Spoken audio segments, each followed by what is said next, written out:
Santa Rita Jail near Oakland, California is the 5th largest in America. Jail can be a world of violent gangs, hundreds of cliques that bring rivalries and vendettas from the streets behind bars. Here, Sam, tell some Daniel gangster, you know what I'm saying? For many, life here means making a choice: join a gang or live without protection. You've got to run with somebody, because if you're out there by yourself, there are sharks watching you left and right. Jail becomes a proving ground where old-time gangsters teach youngsters the ropes. You're supposed to respect your race. You always try to stick with your race. Trying to stay a step ahead of these gangsters is the jail's gang unit, working to keep the peace in a world fraught with hidden danger. The majority of them probably do have weapons right now. It could be just a small razor blade stuck in the side of the cheek. It could be anything. It's a constant battle for control between the deputies and the prison gangs. This morning, in the staff muster room at Santa Rita Jail, deputies are arming themselves with flak jackets and non-lethal weapons, all in preparation for a shakedown. Just hours earlier, a deputy was attacked by an inmate. We're going to be going out to, starting out with Housing 33. We're going to be doing a shakedown in that housing unit. We did have a deputy that was assaulted this morning, as you guys know. We're just going to go back down there and reestablish some control and remind these guys that this is our house. Are we ready? Yep, we're ready. The assault happened in the early morning hours. During a routine transfer, an inmate saw his opportunity and struck. Jail is a world where violence is a constant threat. In cases like this, the response must be swift, measured, and decisive. And when deputies head out into general population, they have to be prepared. Inmates may resist or fight back. Each situation is different, and the jail must respond with the appropriate force and numbers. In the case of shakedowns, the element of surprise is key. East side gentlemen, I need everybody on your feet. Do not go to your drawers. Get up, get dressed. Searches like these are a fixture of life here at Santa Rita Jail. But when a deputy is attacked, everything becomes more intense, and even the slightest show of defiance can get an inmate handcuffed. Turn around, put your hands behind your back. Stop. Let's go. The deputies search every cell and turn over every bunk. Their aim is to find contraband, like weapons, drugs, and alcohol. Already the search is getting results. They uncover dozens of containers of homemade alcohol called Pruno. Throw some sugar in there and apple juice, and then just tighten it up, and it just starts fermenting. It's the catalyst for a lot of fights. People start drinking, and they get that liquid courage, and then a lot of fights break out. We do this on a routine basis. However, if you're going to be that housing unit that today you're going to threaten our staff, well, we move you to the top of the list. And today, they threaten our staff. Based on an assault that took place this morning, we move them to the top of the list. More than 150 inmates will be searched today, yielding gallons of alcohol. But the fight for control here is never ending, driven by one simple fact. This is the 5th largest jail in America.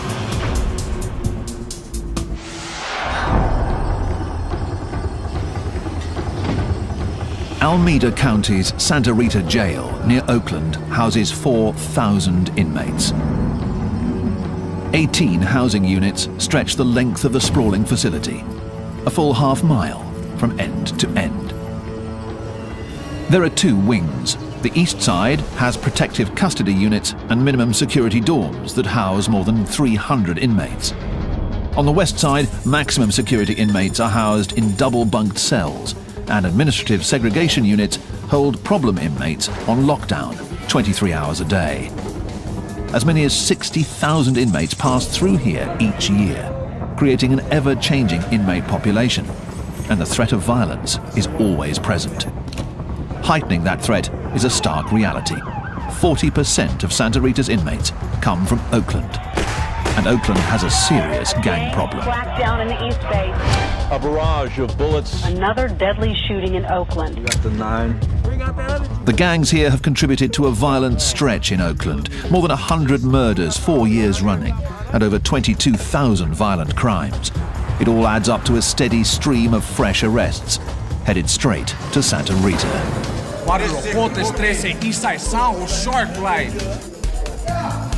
The streets of Oakland set the tone here, and roughly half of the inmates have gang affiliations and often bring vendettas and rivalries with them from the street.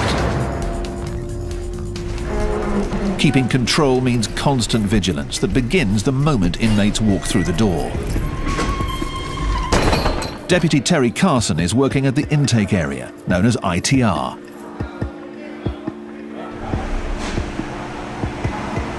Have you been charged with any assaults on the police? No. Been charged with any assaults on other inmates? No. Carson interviews inmates to determine their criminal past, what sort of crime they're charged with, and what threat they might pose to other inmates. The information is used to classify inmates, and here in Santa Rita Jail, they are color-coded accordingly. Inmates given blue jumpsuits are considered medium security, posing a low threat.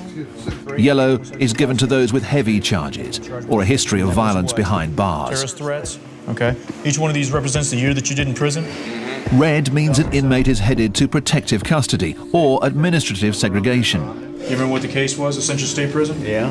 What was it? Battery, domestic assault, attempted murder. And when you were in San Quentin, how many points did you have? I made it level 4. You made level 4. Right now. It is classification born out of necessity, an attempt to keep the peace. It's that big 1-3 homeboy that you knew. Barrio Pobre, Sureños, 831, Costa Central. With so many gang members at Santa Rita, making sure rivals are separated is key. You see somebody that's opposite, say Sureño or Norteño, opposite of you. If you're Sureño, you better get off on that Norteño. That's all there is to it. That's the politics. And if you don't, we're going to do something to you. But new tensions between gangs can heat up at any minute. So the jail has created a special unit to track the ever-changing gang world. Terry Carson is part of the team, and so is Mark Schlegel. Together they make up the Gang Classification Unit, and their office wall is lined with one of the keys to understanding the gang world: coded artwork. You have a Kumi 415 over here. This is the Hells Angels, West Oakland. Oh, you got X4 Norte. Hidden in the drawings are important clues of affiliation, of rivalries, and of potential conflict.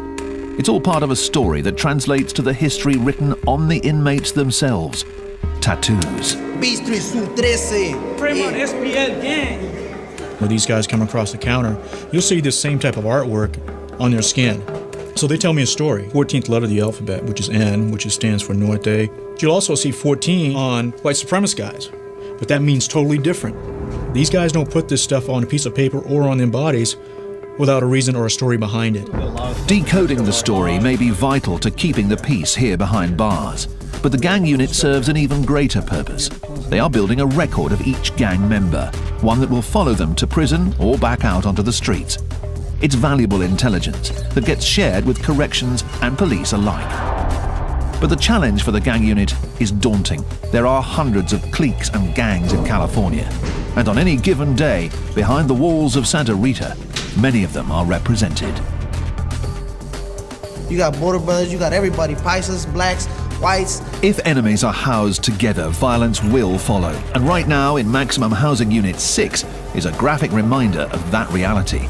Crime scene cleanup is already here, removing the remnants of a violent fight that started just hours earlier. Yeah, we had just opened the doors for dinner feeding. An inmate ran down here from cell 14, entered the cell, attacked the other inmate, had a razor blade attached to a short piece of plastic, tried to slice him on the facial area. The injured inmates have been taken to medical, where the attacker may face charges for assault. It's still unclear whether the fight was gang-related.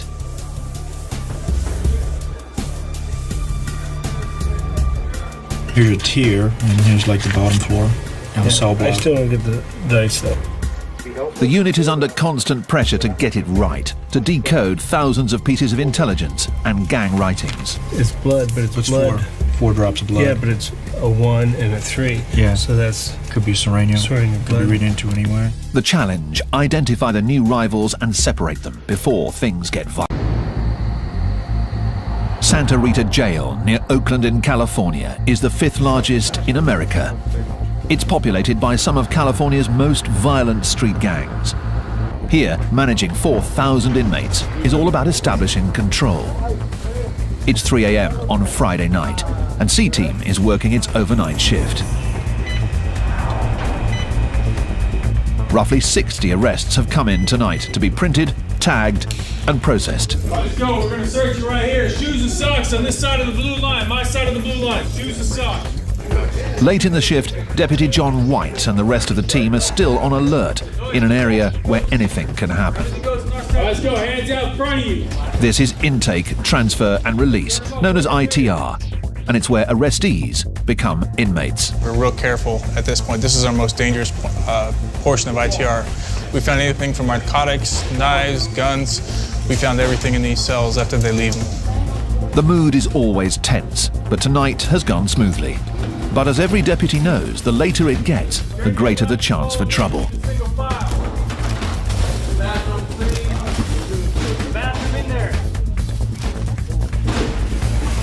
We're roughly 10 hours into our shift right now. Every minute, every second, you have to be attentive to all your surroundings. Around the corner in the pat-down area, that vigilance pays off when an inmate makes a move at a deputy. The response is quick, measured, and designed to make one point clear. This is jail. We have to set the tone because they come across and they're not fully acclimated to being in custody. They don't realize they are not in control anymore. This is an individual that came across, he's intoxicated. He came across, we attempted to search him, he became combative. So for our safety and for his safety, we went ahead and we restrained him, brought him back to the back. It happens every night. Don't kick me, dude. The alcohol does funny things to people, and unfortunately, this is where they usually end up. This inmate will sober up in a back tank of ITR. By night, it's a quiet corner for problem inmates. But in the morning, the mood changes radically as ITR transforms into the bustling hub of the jail.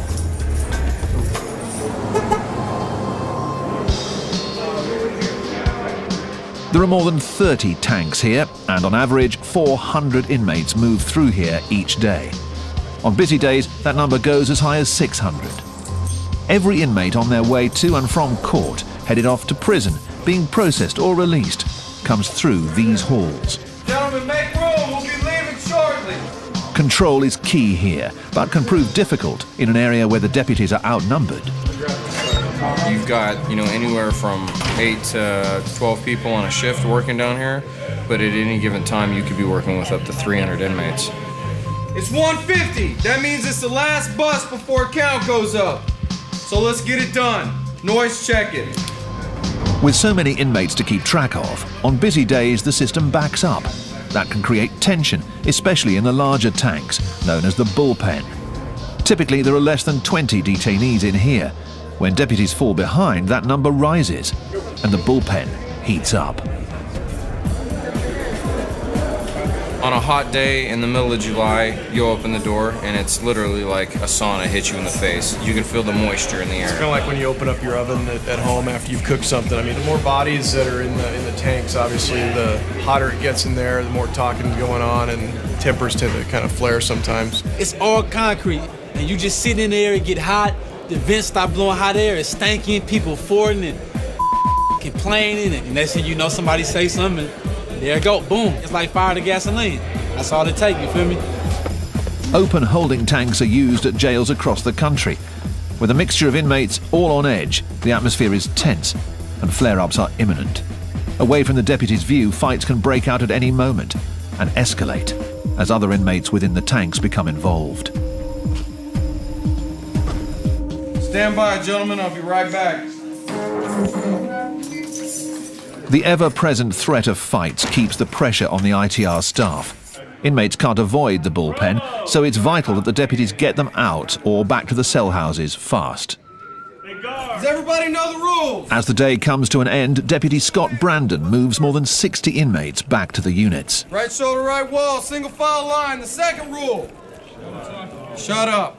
Please be quiet. With the inmates unshackled, there's one basic goal: keep them moving. You want to kind of keep them going in the same direction with a minimal amount of distraction. So if you can get them moving all in the same direction that looks like somewhat of a straight line, then to me you're doing your job and you're getting it done. Because the whole goal is not to get into a fight with everybody you see. It can't run like that. And the long and short of it is these aren't children, these are grown men. So they're gonna act the way they're gonna act. For inmates, leaving ITR marks the end of a long day. But for those returning to cell houses like 34, the stress is just beginning. Talk and get you talk some gators, close the book. Won't you take a closer look? Closed casket pressure cook. And I'm the peer pressure that your teacher talking about. Toss go off the tier to teach him not to run his mouth. And I'ma run with it. There are 328 inmates here, the maximum allowed, and just 2 deputies overseeing them all. During free time like this, known as pod time, it's loud, crowded, and governed by a code set by the inmates themselves. Inmates like Chris Card. It's mostly respect your race. You always try to stick with your race, you know what I mean? In this particular pile, we got the black hole where we're sitting at. From this bunk on down, we try to keep it all African Americans. And toward the middle, the other diversities, they break up into different sects, you know what I mean? It's a separation that is stark and visible throughout the cell house, a racially divided world that inmates believe promotes the peace. Yet the racial divide here hides a more deep-seated separation. In this dorm, as with most cell houses here, the gangs are watching. Every table, every staircase, every phone is territory to be marked and held, much of it claimed by the dominant gang, the Norteños, who have their own bylaws and codes, rules followed by former gang members like Lucky. Everybody has a role, okay? It's like a body, you know? Like, everyone has a role in the gang. Everybody does. Because no matter if you're way up here or way down here, you're still contributing something. Say that there's a cell right here, okay? And this door opens 27 times a day. My job is to be in this cell and watch that door. And I jot down every time that door opens. Okay? That's my job. I'm part of something. I am doing something. When you're in a gang, in a Norteño gang setting, it's by law you work out. If you don't, you will be disciplined and you'll be dealt with accordingly. That's the way it is. The gangs and codes here provide a structure, making it both a jail and a recruitment ground. Though inmates claim that segregation keeps the peace, fights do break out. And when this happens, it's each race and each gang for themselves. My understanding, all my we gonna rock. If it go down, we gonna rock. Ain't no hands down, no question about nothing, man. If it kick off, man, we finna get on top of your helmet, man. Straight up, take no prisoners, cause you ain't about to, I'm not finna go home in no bag.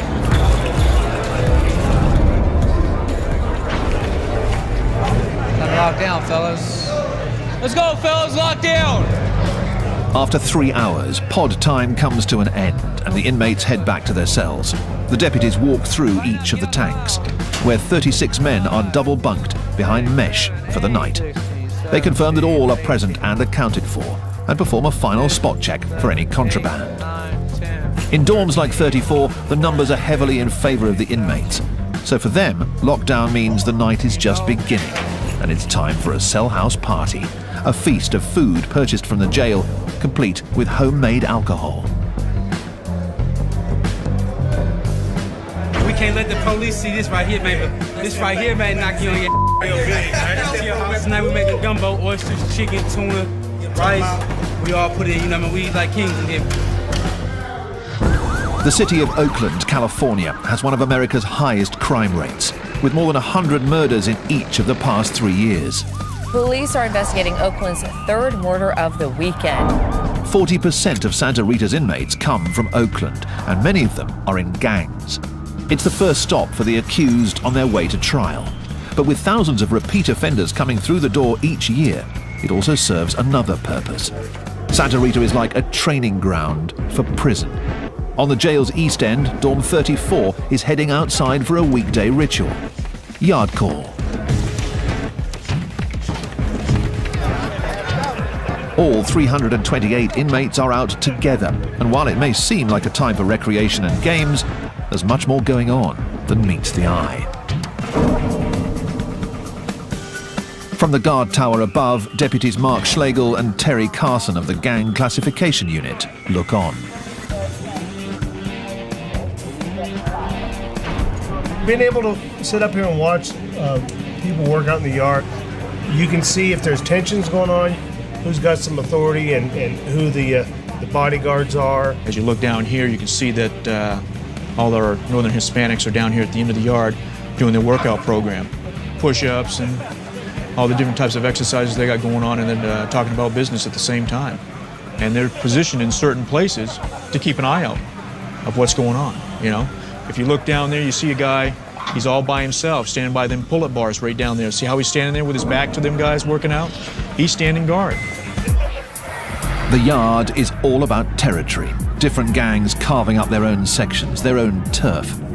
Norteños control the handball courts, black gangs rule the basketball court, and other Latinos on the volleyball court. The yard has a strict set of rules set by group leaders. What you have is you have every faction out there. You have Black, BGF, Blood, Crip. You got the Northerners and the Southerners. You got whites. I don't want to deal with nobody else, no other race. They're not going to get in my way. You're not going to step on my game. You know, that's it. You stay on your side of the grounds. I stay on mine. You cross my ground, it's over. You know, I will kick the yard off. I don't care. The rigid structure can be seen almost everywhere. And in a jail dominated by gangs, going it alone seems a difficult option. You've got to run with somebody, okay? Because sooner or later, you're gonna get caught up in a situation where, who are you gonna turn to? Yourself, you know? Because if you're out there by yourself, there are sharks watching you left and right. They're gonna come and try to use you. They're gonna come try something to get over on you. That's how it works. And these guys, I would say a good majority of them probably do have weapons right now. It could be just a small razor blade stuck in the side of their cheek, or it could be, you know, a toothbrush that's sharpened down in their sock. It could be anything. The threat of violence is just one part of life on the yard. For inmates headed for serious time, the yard is also a proving ground, and the lessons learned here are carried forward to prison, where the stakes are even higher. Many of California's most infamous prison yards are dominated by hardened gangs, and their clashes can be deadly.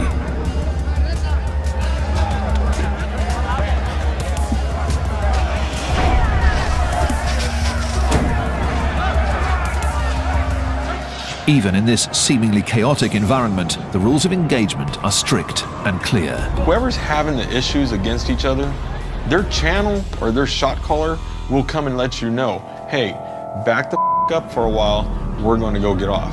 If you want to get involved, let us know.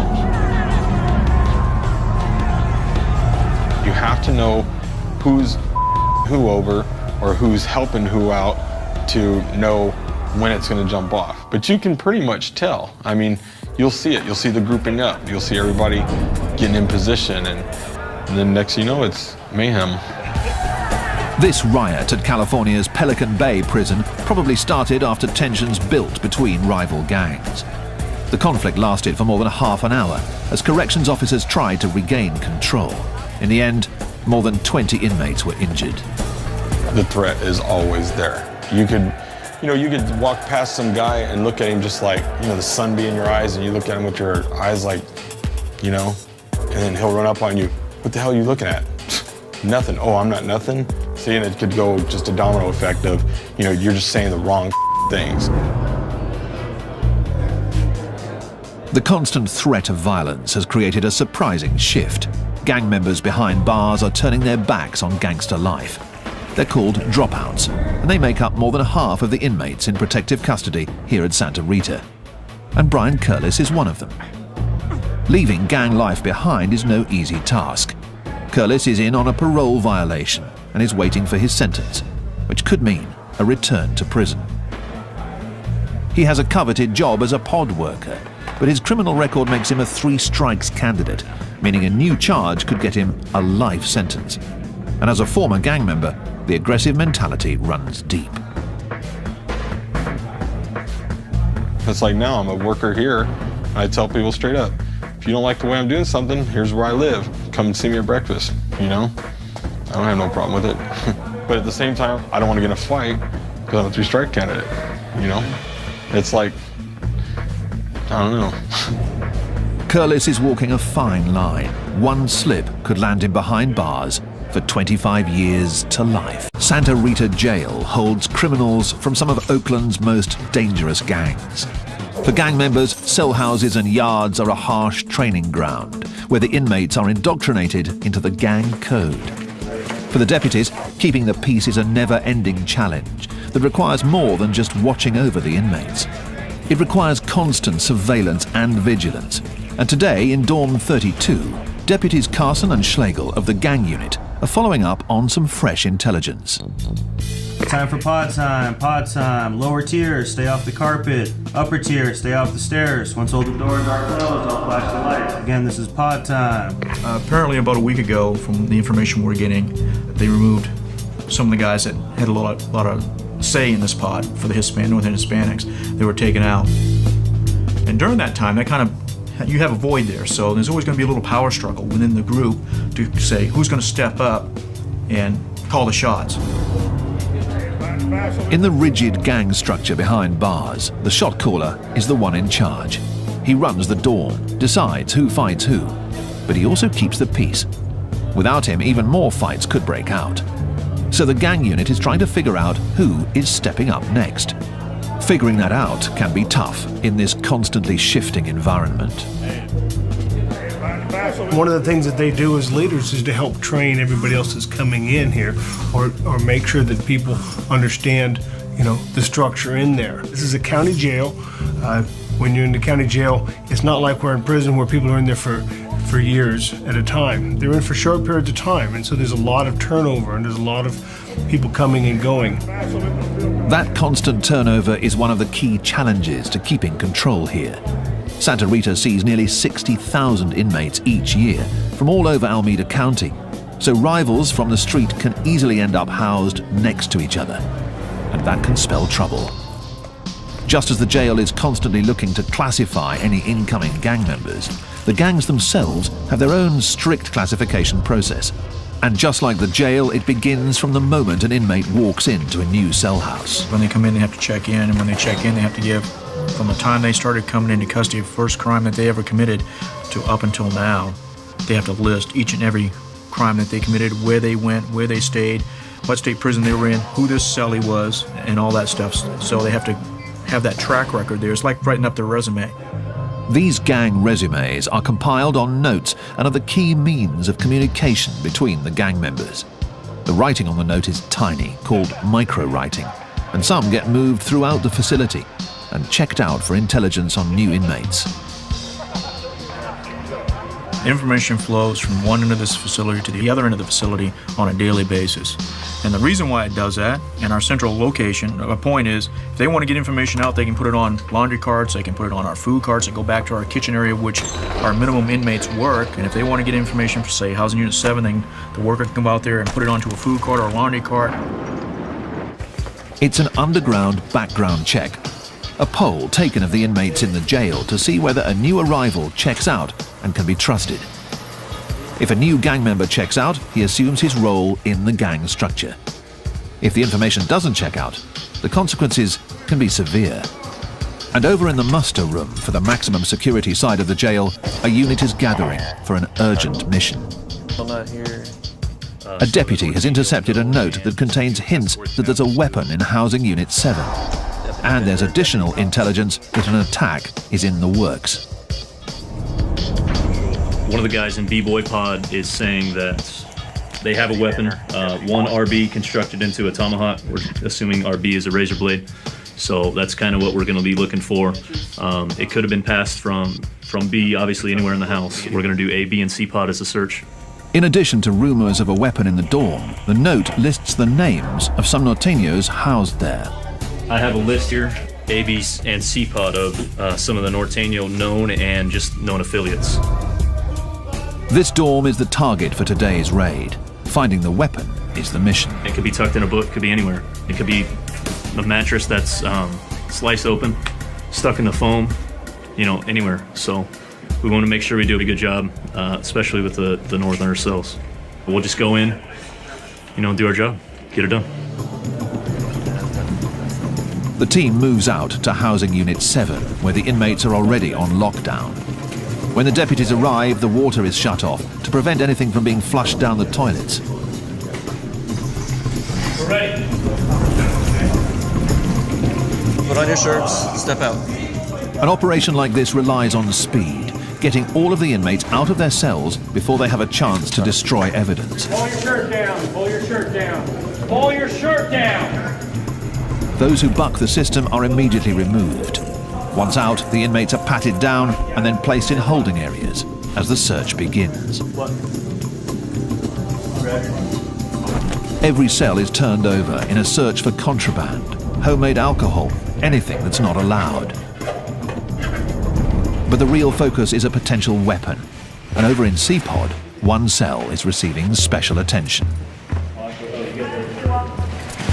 I found some information on the guy that's housed here, that he's good at making weapons. It's one of his specialties, I guess, that he called it. So this was my hopeful cell. I was hoping that it would be in here. Hopefully they didn't get rid of it. The deputy finds nothing. And throughout the rest of the cell house, the search yields contraband.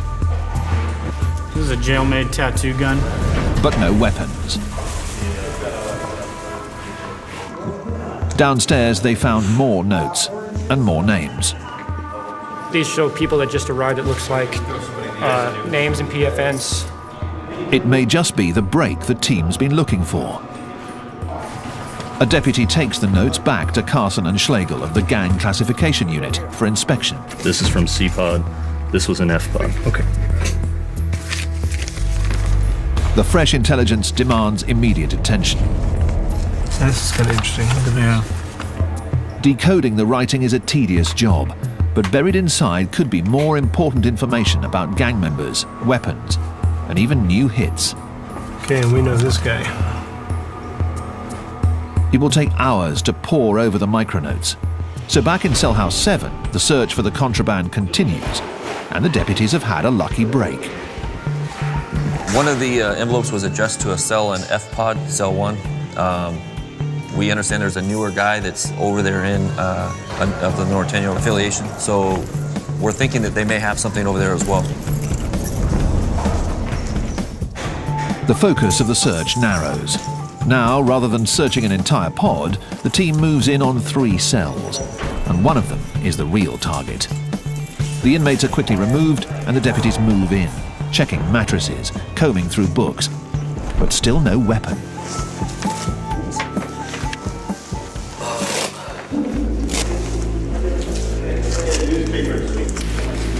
Out in the common space, a deputy spots something wedged under the television. It's coming. That's what that's there for. Somebody here. It could be what they came here for. Yeah. A blade. Yeah. So they fit it up to slice somebody with. Yeah. See? The dangerous weapon is removed from Cell House 7, and for now at least, a possible gang hit is averted. Another small victory in a world where the threat of conflict is constant. Over in protective custody, Brian Curlis still marks his days at Santa Rita, trying his best to stay out of harm's way in a world of violence.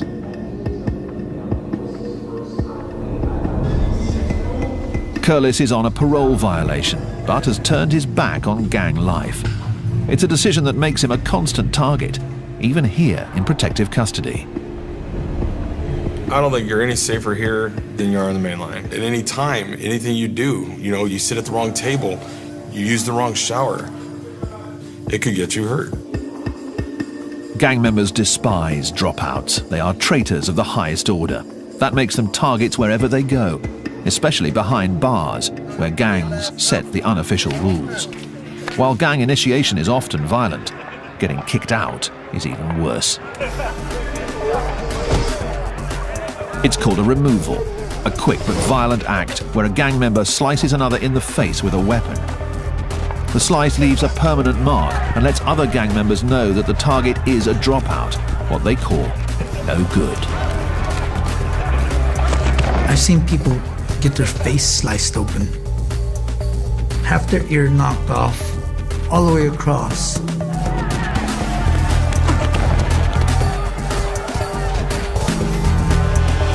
be a dropout, you know, it's like you're hated. You're hated a lot. People literally 100% want to kill you. By being placed in protective custody, the dropouts are already marked by the red jumpsuits they wear. So far, Curlis hasn't been attacked, but anything's possible in jail.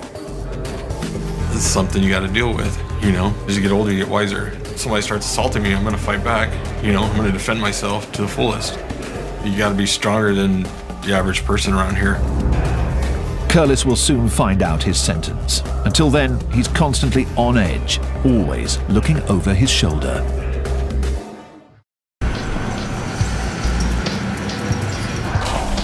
Santa Rita Jail is a revolving door for some of Oakland, California's most violent gangs.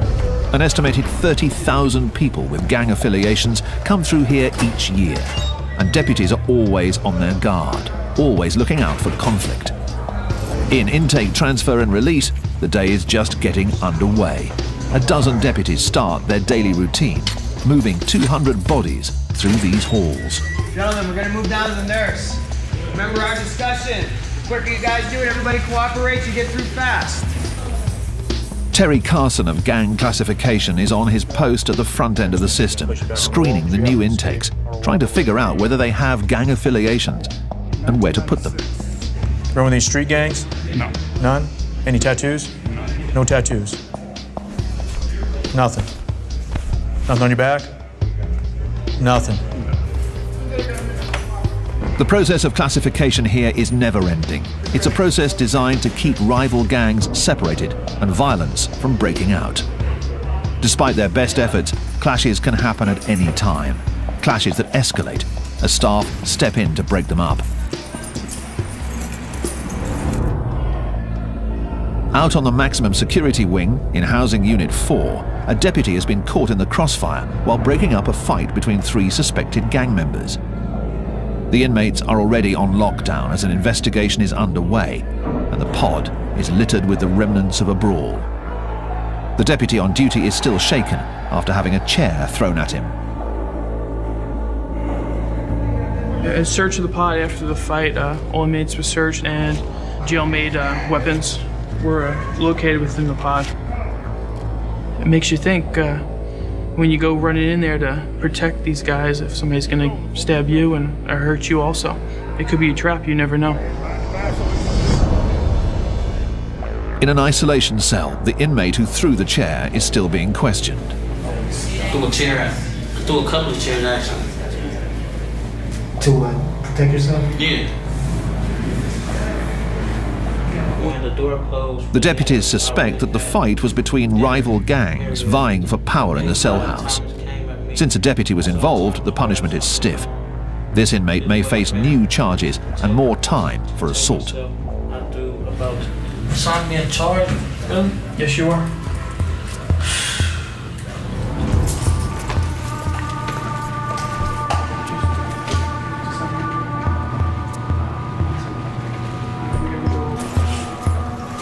New charges are something that every inmate dreads. They can mean more time behind bars.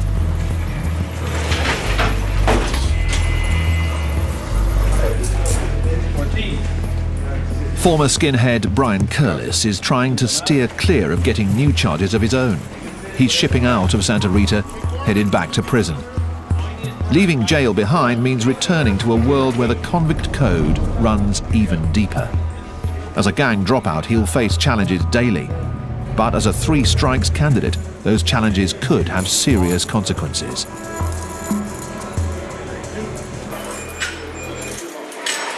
I have too much violence on my jacket to where if I even slap somebody in prison for mouthing off at me, I could do life, you know, but I'm a dropout right now.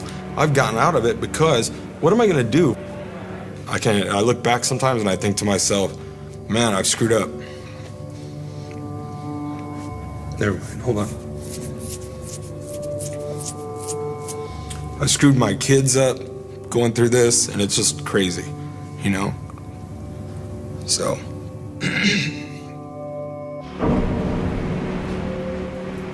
Curlis's sentence is 250 days. 250 days to toe the line and steer clear of fights. If he fails, it could mean a life sentence. The prison bus leaves, signalling the end of another day. Back in the cell houses, the evening brings with it a familiar sight. Deputies have formed a squad and are making their way across the yard. It's another shakedown, another attempt to remind the inmates of who's in charge. The battle for control between gang members and deputies never ends. Join cops patrolling the drunken states of America in a brand new look at US binge drinking next Thursday at 9. Stay tuned for Seconds from Disaster.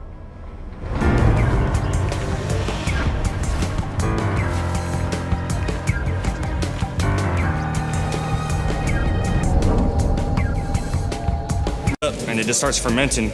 It's the catalyst for a lot of fights. People start drinking and they get that liquid courage, and then a lot of fights break out.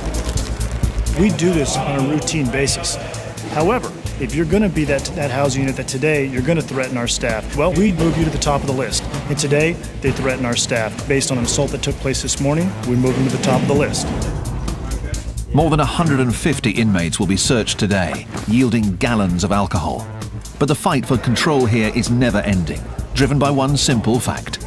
This is the 5th largest jail in America.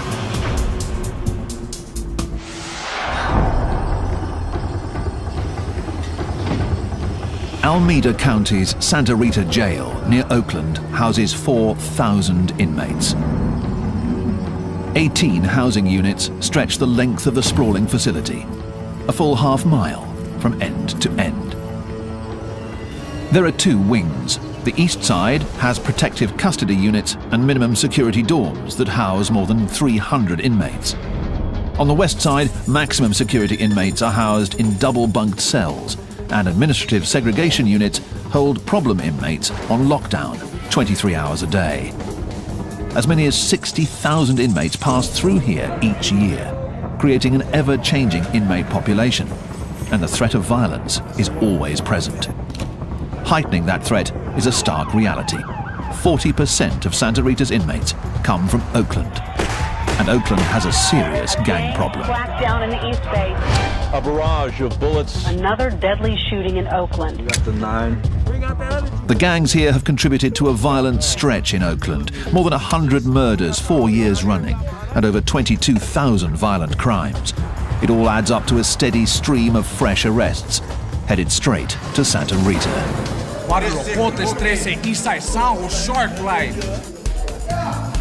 The streets of Oakland set the tone here, and roughly half of the inmates have gang affiliations, and often bring vendettas and rivalries with them from the street. Keeping control means constant vigilance that begins the moment inmates walk through the door. Deputy Terry Carson is working at the intake area, known as ITR.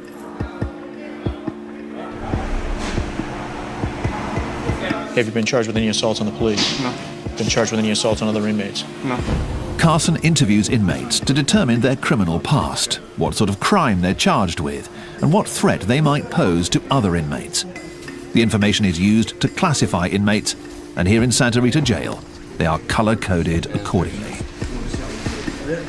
Inmates given blue jumpsuits are considered medium security, posing a low threat. Yellow is given to those with heavy charges or a history of violence behind bars. Terrorist threats? Okay. Each one of these represents the year that you did in prison? Red means it... Are we ready? Yep, we're ready. The assault happened in the early morning hours. During a routine transfer, an inmate saw his opportunity and struck. Jail is a world where violence is a constant threat. In cases like this, the response must be swift, measured, and decisive. And when deputies head out into general population, they have to be prepared. Inmates may resist or fight back. Each situation is different, and the jail must respond with the appropriate force and numbers. In the case of shakedowns, the element of surprise is key.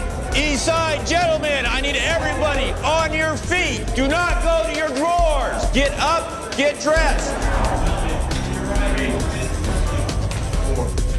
Searches like these are a fixture of life here at Santa Rita Jail.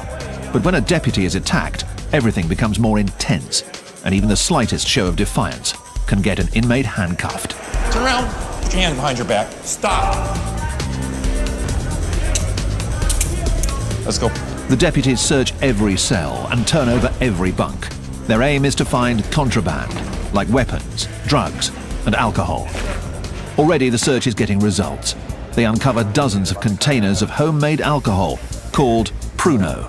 Throw some sugar in there and apple juice, and then just tighten it up. Inmate is headed to protective custody or administrative segregation. You remember what the case was at Central State Prison? Yeah. What was it? Battery, domestic assault, attempted murder. And when you were in San Quentin, how many points did you have? I made it level 4. You made level 4.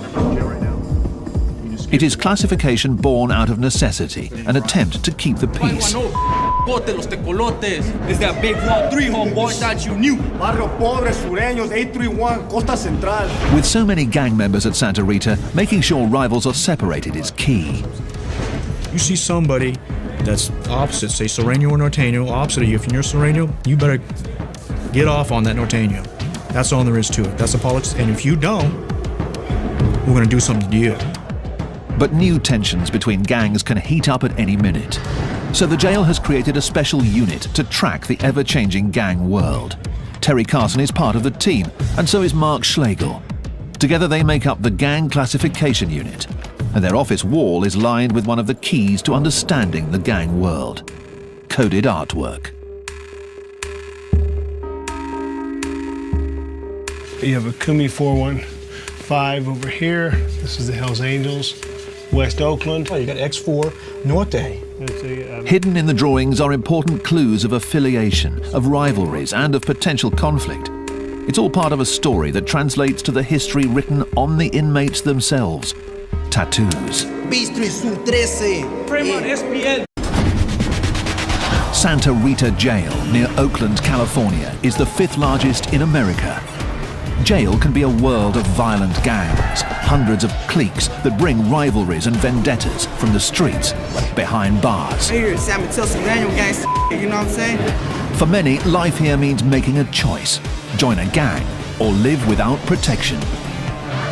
You've got to run with somebody, because if you're out there by yourself, there are sharks watching you left and right.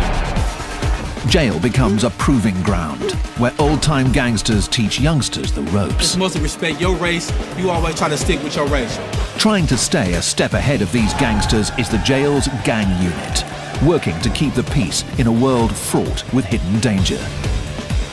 The majority of them probably do have weapons right now. It could be just a small razor blade stuck in the side of their cheek. It could be anything.